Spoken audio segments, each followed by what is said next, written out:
It was my wedding night. I was so tired I needed to bathe and rest. We had danced so much my back was aching. My husband was beginning to have funny ideas. He was beaming like a newborn baby. Well, I wouldn't blame him.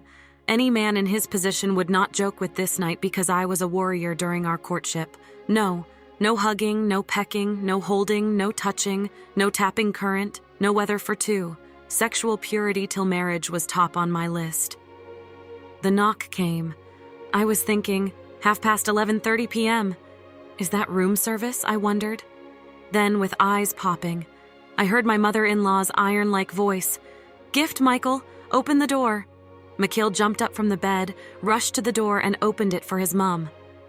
My mother-in-law walked in, sat down majestically, and asked us to sit down too. "Gift, I don't know if anyone ever told you. There is a curse on my husband's family line. The men in their family don't prosper. Their wives are the ones who work and provide for the family. This is because, according to the story that I was told, one of their forefathers killed the only son of a great herbalist, and the herbalist placed a curse on every son in their lineage that their hands will never produce nor bring forth anything good also. Their sons must always lose a son amongst their children." I watched in amazement as my mother-in-law kept telling the story.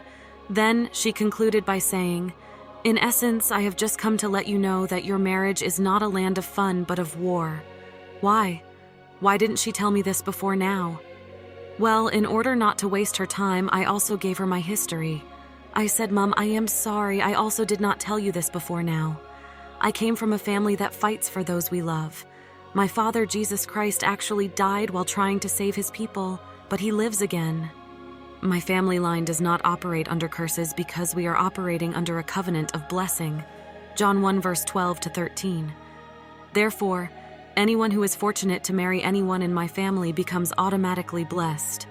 So, Mom, for my sake, your son cannot operate under those curses again. My mother-in-law was shocked, to say the least, as I could tell what she was thinking. Then it made sense to me. My sisters-in-law always had this gloomy look on their faces, and the two of them actually lost their sons. "Mom, you need to go and rest. My husband and I need to produce 2 sons this night because in my family line we conceive immediately our husbands meet us," I concluded. My mother-in-law stood up with caution and silently walked out.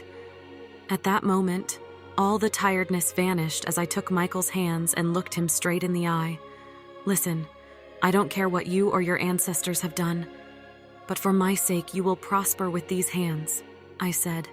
"Listen, Apostle Paul and some criminals were on a ship and there was a shipwreck. The soldiers wanted to kill all the criminals to prevent them from escaping, but the army officer stopped them for the sake of saving Apostle Paul. Michael, for Paul's sake, the lives of other criminals were preserved. So, sweetheart, because you are married to me, because we are in the same ship, yes, this relationship called marriage, for my sake you cannot be punished for your ancestors' sins," I assured him. That became my prayer plea to God from that day forward.